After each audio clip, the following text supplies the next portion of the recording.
कुमार भाटी जी, अगर विपक्ष ये दिखाना चाहता है कि वो हमेशा सही काम करता है, तो मैं एक नजारा आपको दिखाना चाहती हूं। क्या कैसे कहा गया था चेयरमैन ऑफ राज्यसभा जगदीप धनखड़ के लिए दिसंबर 2023 में? देखिए। एक minute. Mister Raj, you are a lawyer, I am a you are lawyer, I am mister Naringan is not a good lawyer. How many cases you know? I am done in supreme court. I get. What understand? My spine is so straight.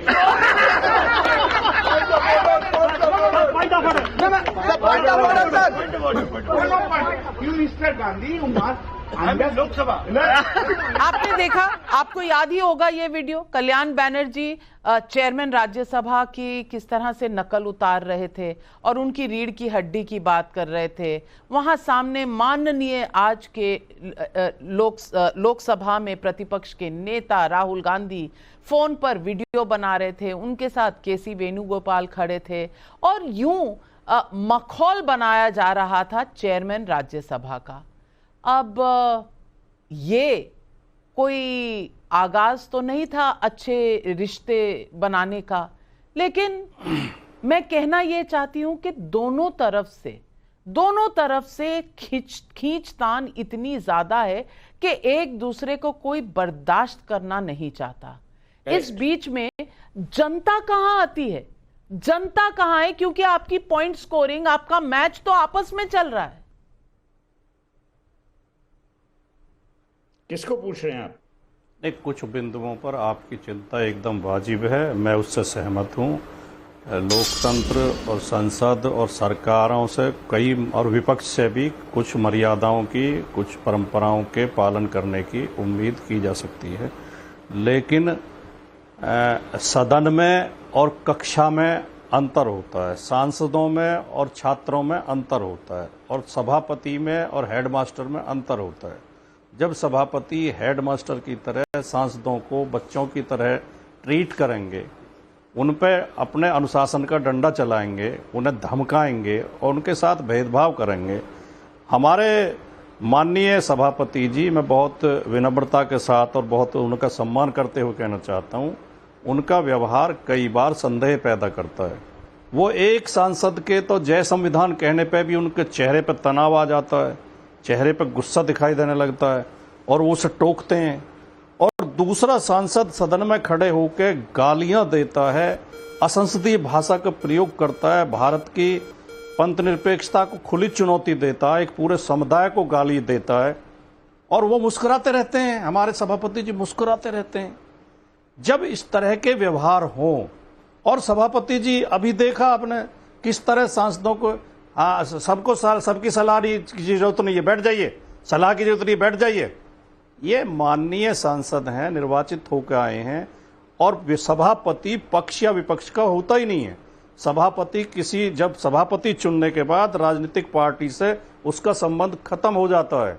उससे दोनों पक्षों को समान दृष्टि से देखना चाहिए, समान दृष्टि से डांटना डपटना चाहिए, समान दृष्टि से समझाना चाहिए, समान दृष्टि से समय देना चाहिए।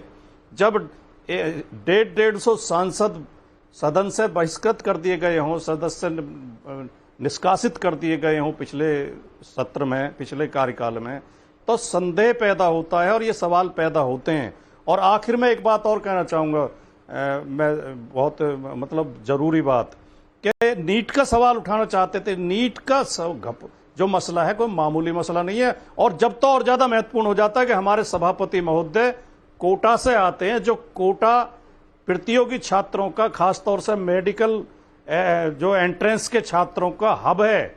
वहां पर लाखों की संख्या में छात्र प्रतियोगी परीक्षाओं की तैयारी करते हैं, एंट्रेंस की तैयारी करते हैं, और पिछले एक साल में कई दर्जन बच्चे आत्महत्या कर चुके हैं।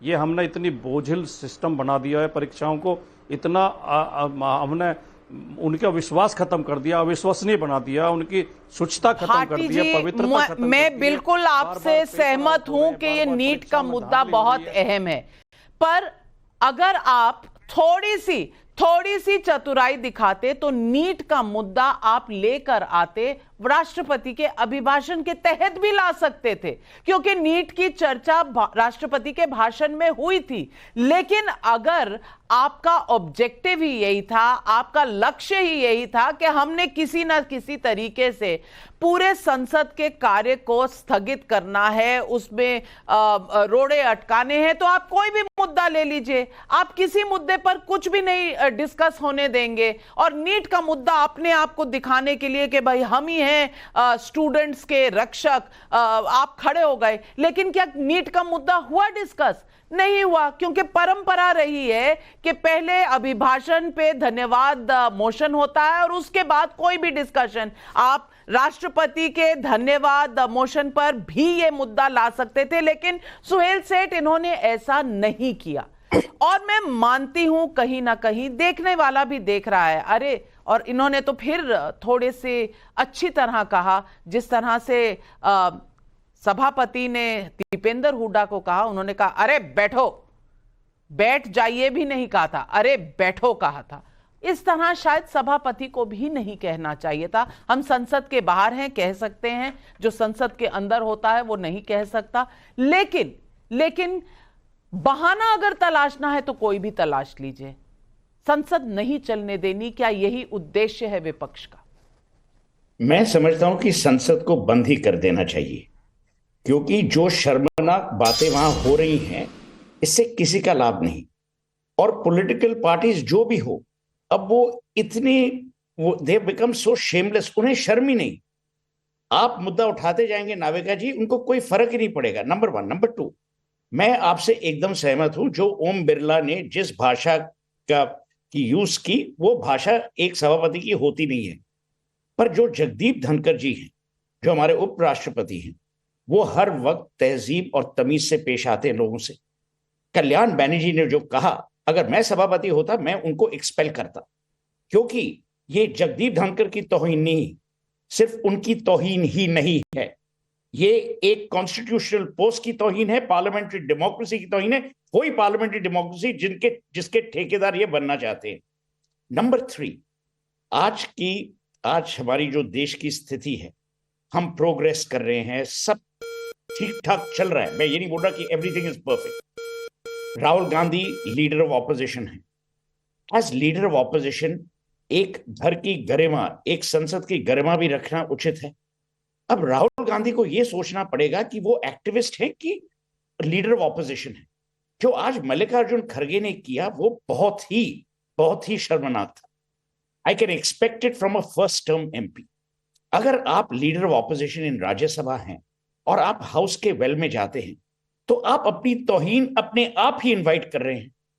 अब मैं समझता हूं कि जो दीपेंद्र हुड्डा ने कहा वो सही कहा, उसमें कोई गलत नहीं था।